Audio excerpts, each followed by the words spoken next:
Bonjour à tous. Voilà, ConnectWave est ravi de vous accueillir sur le salon événement Connect Plus Event pour la 5e édition qui cette année sera virtuelle pour les raisons que vous imaginez.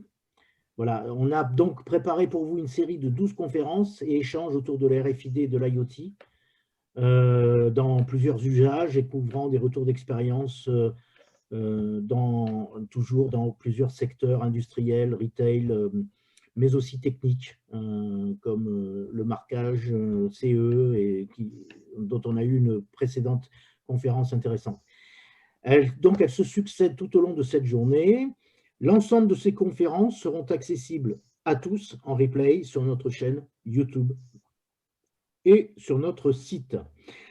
Avant de donner la parole aux conférenciers, merci de confirmer dans le chat, c'est-à-dire le bouton discussion qui est en bas de l'écran de Zoom, si vous avez un bon son et une bonne image en disant oui, par exemple, ça suffira largement et ça nous rassurera.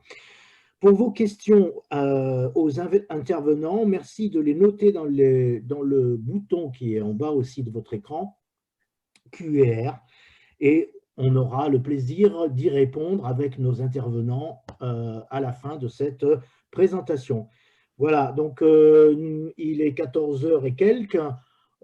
Cette présentation va durer entre 20 et 25 minutes, et puis nous répondrons aux questions d'ici 20 à 25 minutes, comme indiqué. Voilà, merci.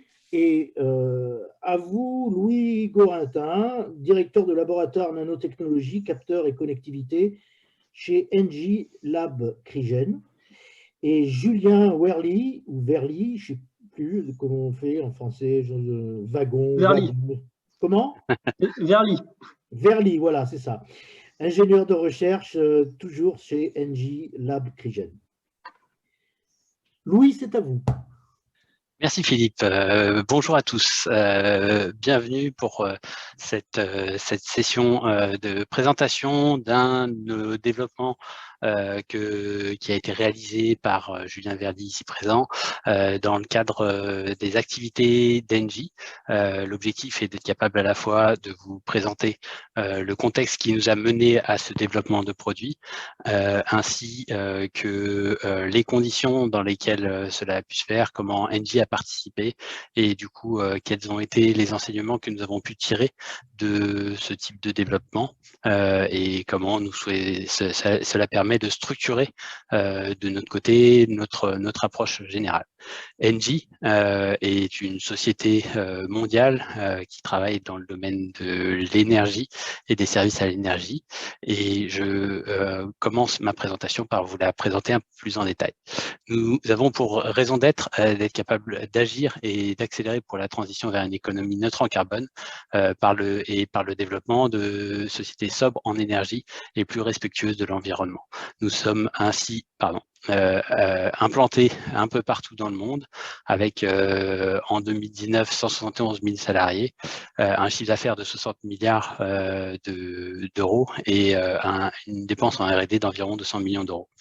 Nous développons largement depuis quelques années nos capacités dans les énergies renouvelables et nous sommes un acteur majeur de tout ce qui est transition énergétique à travers le développement de nos réseaux, de nos infrastructures et de nos capacités de production d'électricité décarbonée, avec du coup également un axe fort qui est le développement de toutes ces énergies renouvelables liées au gaz et à l'hydrogène, donc biométhane, biogaz et hydrogène sont au cœur de nos activités. Nous avons un objectif à l'horizon 2030, c'est d'être capable de favoriser le développement des énergies renouvelables sur l'ensemble de notre chaîne de valeur et de celle de nos clients, avec pour objectif de largement baisser nos taux d'émissions de gaz à effet de serre, nos émissions de CO2 et de réduire en fait globalement notre consommation d'eau d'un point de vue général, et nous avons également un certain nombre d'objectifs RSE. Au sein de cette entreprise, nous avons je représente du coup un laboratoire qui est dédié aux nanotechnologies, aux objets connectés et à la connectivité, qui travaille du coup dans le domaine depuis 2012 avec une équipe de 12 ingénieurs qui réalisent en fait pour nos différents BU environ 35 projets par an avec les brevets associés. Nous développons des nouvelles solutions permettant de développer des solutions innovantes, des objets pour les nanotechnologies et sur les objets connectés et la connectivité. Nous développons une série d'outils liés à la traçabilité, à la logistique, RFID, code à barre, système de traçabilité par objet connecté actif. Et après, nous développons également des objets connectés plus pour notre excellence opérationnelle ou pour le développement de nouveaux business, comme nous le détaillerons tout à l'heure. Nous avons lancé du coup un projet spécifique qui avait pour but de développer une solution pour nos environnements spécifiques à nos métiers gaziers, qui avait pour but de remonter de l'information dans tout type de situation dans un environnement ATEX avec une connectivité locale sans fil et une connectivité longue portée également sans fil, tout en étant autonome et en permettant d'alimenter ces dispositifs. Nous sommes dans un contexte où de plus en plus d'objets sont connectés d'un point de vue global avec le développement de nouveaux protocoles, de systèmes de communication longue portée, de communication satellitaire et autres. Et nous avons des problèmes spécifiques liés à nos métiers, qui est souvent l'absence de possibilité de remontée cellulaire locale, l'absence la plupart du temps de solutions d'alimentation électrique à disposition dans des environnements difficiles et d'être capable également de gérer des environnements spécifiques comme les zones ATEX. Or, pour le groupe Engie, il est très difficile de trouver des solutions sur étagère qui répondent exactement à ces besoins.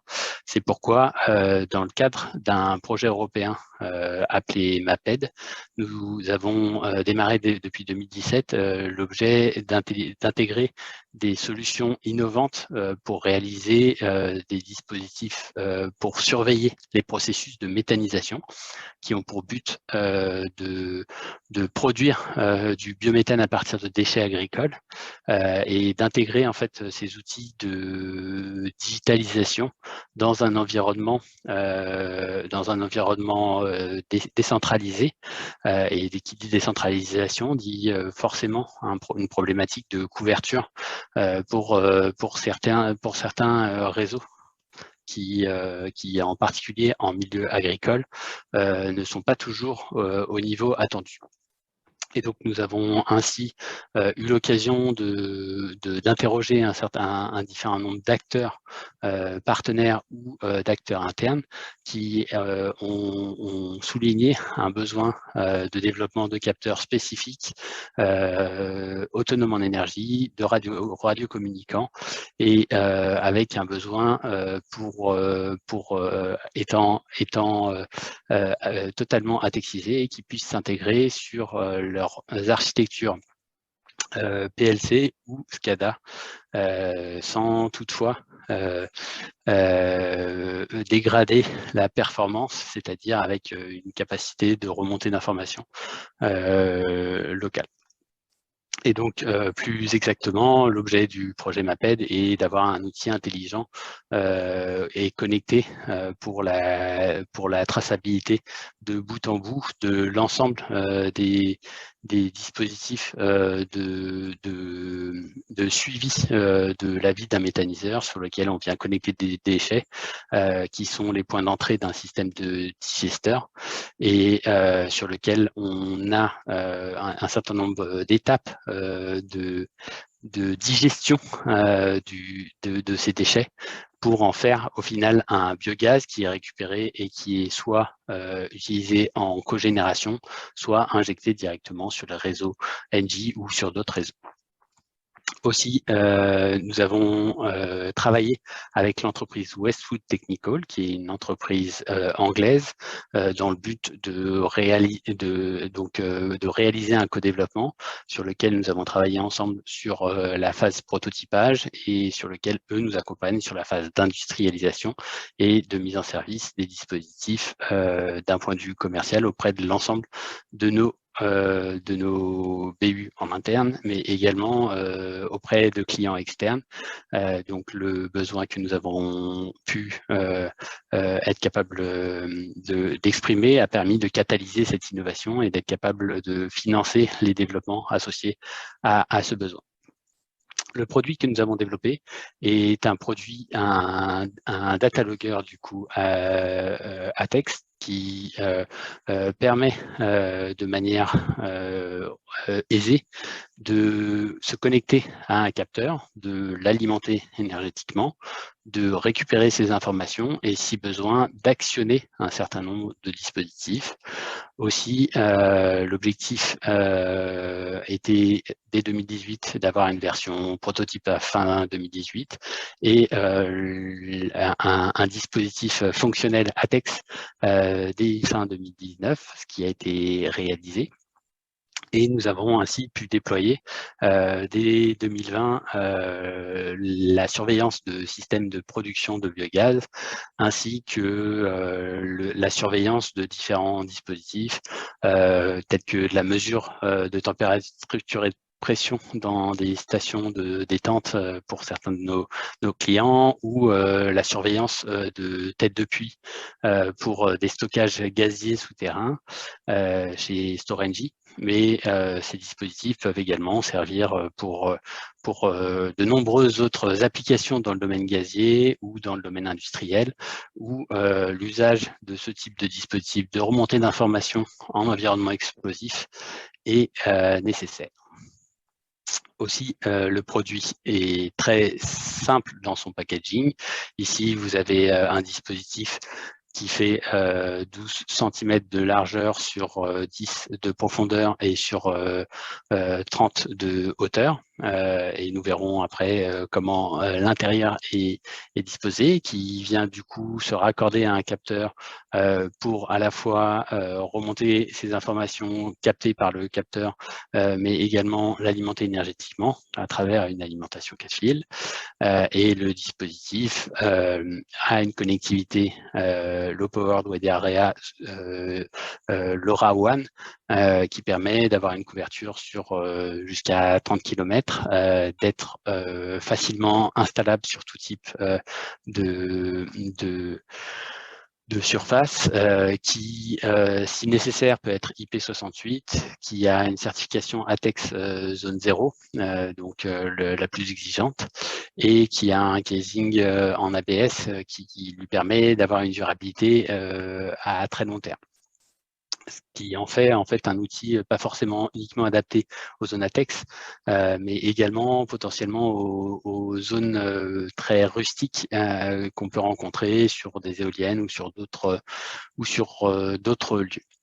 Ce dispositif est alimenté par une batterie qui est elle-même ATEX, ce qui n'est pas forcément très courant de trouver sur le marché. Et donc, cette batterie peut être achetée spécifiquement. Elle est remplaçable, donc ce qui permet de maintenir la durée de vie et en cas d'usage de certains capteurs très fortement consommateurs, de minimiser la maintenance. Et d'éviter d'avoir à remplacer directement le dispositif. Et on a jusqu'à 39 entrées avec du coup de nombreuses configurations possibles et une connectivité Bluetooth activée par aimant qui permet de faire un affichage déporté et une programmation locale. Et après, donc, nous avons des press et tout qui nous permet de faire entrer à l'intérieur du dispositif l'ensemble des connectiques nécessaires. Donc, comme précisé précédemment, la connectivité LoRaWAN est une connectivité de très longue distance qui, dans des milieux complètement libres, permet de transmettre de la donnée au-delà de 20 km de distance, avec une distance typique en environnement urbain qui est de 3 km. Le dispositif émet avec du coup une radiocommunication qui est intrinsèquement ATEX, qui ne pose aucun problème en environnement explosif, et donc le système a une durabilité qui peut aller jusqu'à 10 ans sur batterie. De manière plus précise, on est capable de donner des ordres à 2 types de dispositifs d'actionneurs, la certification ATEX et XIA, et nous avons possibilité de remonter des informations de différentes typologies de capteurs avec une connectivité 420 par voltage, par résistance RTD ou thermocouple, ce qui nous permet de traiter un grand nombre de capteurs disponibles sur le marché, au moins 90% d'entre eux. Ce produit est un produit bas coût, accessible directement et actuellement en vente, qui ne pose pas de coûts particuliers complémentaires en termes d'installation. Les coûts de données sont faibles. Tout le monde connaît les coûts d'accès à ce type de dispositif, que ce soit en France ou à l'étranger, avec une possibilité de roaming également. Le dispositif est autonome en énergie et est capable d'alimenter directement plusieurs types de capteurs. Il est paramétrable via une application sur laquelle je ne vais pas rentrer beaucoup plus dans le détail. Je vous montrerai une petite vidéo rapidement tout à l'heure, où on rentre les données d'entrée, les données de process, et derrière quel est le type d'input qu'on veut mesurer et comment on souhaite formaliser la donnée, et ainsi qu'un petit dispositif de calibration. Ceci me permet de vous passer rapidement une petite vidéo de présentation, si elle veut bien se relancer, hop, qui est la présentation du dispositif. Et donc, vous allez voir comment on configure en quelques minutes ce type de dispositif, comment on le monte. Donc d'abord, on dévisse l'ensemble des 6 vis d'entrée. Ici, on accède à la PCB. On a ici notre capteur que l'on souhaite raccorder. On vient passer par la prise M20. Puis ici, sur la partie connecteur, on vient insérer l'ensemble des connexions sur le même type de dispositif. On vient alimenter par la batterie ATEX que nous avons vue tout à l'heure. Ici, le dispositif s'allume et s'initialise. On est ensuite capable de venir activer la partie Bluetooth. On a de nouveau un signe digital qui nous dit qu'on a possibilité de se connecter. L'application est téléchargeable directement, soit sur l'Apple Store, soit sur l'App Store sous Google. Et derrière, vous avez ainsi capacité à détecter votre dispositif, vous le connectez, et ensuite, vous allez pouvoir entrer dans la phase de paramétrage et de mise en œuvre du dispositif. On configure si c'est le type d'entrée et de sortie qu'on souhaite avoir, et donc on la configure en fonction des choix disponibles, comme j'ai pu vous le préciser tout à l'heure. Et enfin, du coup, vous allez après pouvoir passer sur la mise en œuvre directement du dispositif.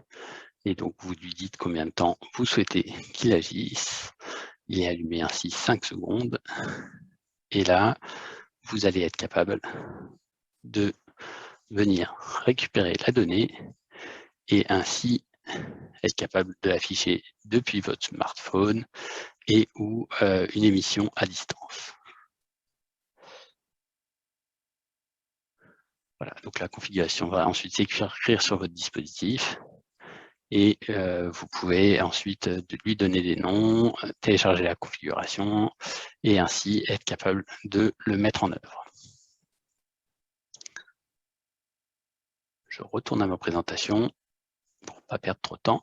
Nous avons donc ainsi un certain nombre de projets avec certaines de nos filiales en interne qui ont testé ou sont en train de déployer différents dispositifs. Donc, on parlera de GRT Gaz ou Storengy, qui sont des entreprises internes à Engie, mais il y a également un grand nombre d'acteurs qui ont fait des marques d'intérêt, que ce soit des acteurs industriels qui travaillent dans les métiers du gaz, des acteurs qui travaillent également plus sur la partie mesure dans des grandes infrastructures renouvelables, mais également des distributeurs qui aujourd'hui permettent de proposer le produit partout à travers le monde. Nous allons continuer les développements de ces produits avec l'entreprise Westwood Technical, puisque nous avons du coup finalisé l'industrialisation du produit Aircom tel que vous avez pu le voir avec sa gateway associée qui s'appelle Aircom2. Le produit est actuellement disponible mondialement. La validation de la certification ATEX américaine est en cours, mais le produit est disponible d'ores et déjà aux États-Unis. Nous travaillons sur une version simplifiée du dispositif permettant d'alimenter énergétiquement et d'avoir moins d'entrées et de sorties avec des développements spécifiques pour la remontée d'informations et dans les phases d'automatisation. Par exemple, nous travaillons sur la simplification des architectures d'automatisme dans les installations industrielles gazières, qui permet avec une mesure de capteur et des systèmes d'actionneurs d'activer directement ça à distance. Et puis on travaille également sur tout ce qui est usage en smart gas grid plus spécifique dans des environnements difficiles à contrôler, sur lequel la possibilité d'usage de ces dispositifs est extrêmement valorisable. Ce que nous avons appris sur ce projet est globalement que un usage peut être capable de lancer un projet et que Engie, en tant qu'acteur ayant des besoins spécifiques, est susceptible d'investir dans ces développements. Par contre, ce que l'on a pu confirmer, c'est que nous ne sommes pas en mesure de trouver des retours sur investissement directs sur la réalisation et sur la conception, la mise en production, l'industrialisation de ces dispositifs sur un seul projet. Et donc, nous avons forcément une vocation à agréger les données, les besoins internes à Engie, mais également à être capable d'ouvrir la solution le plus possible à nos partenaires externes. Donc, ainsi, Engie est impliqué à la fois sur les phases de conception, d'identification du besoin, de travail, d'optimisation et de phase de dérisquage. Derrière, nous travaillons avec nos partenaires externes sur la partie contractuelle permettant d'amortir les coûts de développement, et nous travaillons en interne et avec nos partenaires sur le développement de preuves de concept de produits, des premières phases de prototypage avec les EVT et les DVT. Et derrière, nous sommes totalement ouverts à d'autres propositions et à de nouveaux développements autour des besoins spécifiques aux métiers d'Engie, qui sont les métiers des réseaux et des énergies renouvelables. Je vous remercie de votre attention et je suis à l'écoute, moi comme Julien, de vos questions. Vous trouverez ici l'ensemble de nos coordonnées. Bien, merci infiniment Louis. Vous avez tenu votre timing comme prévu. Je suis ravi. On va pouvoir lancer la prochaine conférence dans les meilleures conditions. Alors, honnêtement, à ce moment, je n'ai pas beaucoup de questions de nos auditeurs, mais qu'ils se manifestent, nous serons ravis de leur répondre. Bon, moi, j'en ai une de questions là tout de suite. Vous avez parlé d'un dispositif low cost. D'accord, j'ai compris que vous souhaitiez pouvoir le commercialiser pour amortir, je dirais, les coûts d'investissement. Et pouvez-vous nous dire quel est votre pricing cible, je dirais le prix cible, peut-être pas le prix catalogue aujourd'hui, c'est peut-être pas Alors, encore décidé, mais si, le prix est public. En fait, le produit aujourd'hui est vendu 800 € pièce pour d'accord. des petits volumes. Donc après, derrière, c'est le prix catalogue. Si vous voulez en savoir plus, n'hésitez pas à vous adresser à notre partenaire Westwood Tech qui vous apportera un chiffrage si vous avez un peu de volume derrière. D'accord, ok. Bah, écoutez, en tous les cas, ça me paraît être un produit superbe. Euh, alors, pour ce qui est de votre expérience concernant l'usage de du réseau LoRaWAN, alors effectivement, vous avez indiqué plusieurs dizaines de kilomètres par beau temps, comme dit un vieil ami à moi, spécialiste de la radio, et donc en champ libre. Moi, j'ai des expériences dans les smart cities où ce qui a été annoncé dans le concret n'a pas du tout été confirmé sur le terrain, et que dans les régions un petit peu urbanisées, on est loin, on est très loin des dizaines de kilomètres et plus proche du kilomètre. Alors, ça dépend de la ville, hein, bien entendu. Si c'est Los Angeles, c'est peut-être pas pareil que si c'est Aix-en-Provence ou le village provençal. Donc, parce que on est basé en Provence, comme vous le savez, ou peut-être pas. Oui, bien sûr. Voilà, donc qu'est-ce que vous pouvez en dire de votre expérience sur ce type de réseau?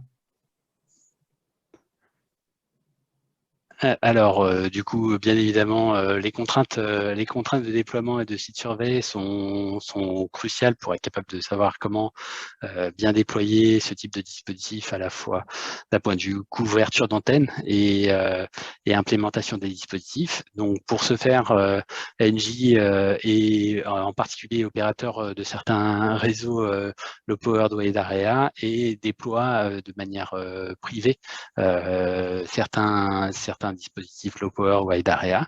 Ce que nous avons pu voir et montrer d'un point de vue local, c'est que sans une connaissance fine d'un site survey et potentiellement des outils de modélisation 3D comme peuvent le fournir certaines de nos filiales comme Cyradiel, il est très difficile d'objectiver la portée des Oui, dispositifs LoRa. Et donc, pour ce faire, il faut avoir bien préparé son coup et ne pas regarder uniquement ce qui est écrit sur les datasheets en termes de communication on est radio. d'accord. Oui, on est d'accord. Bien, j'ai encore une question, il nous reste quelques minutes là.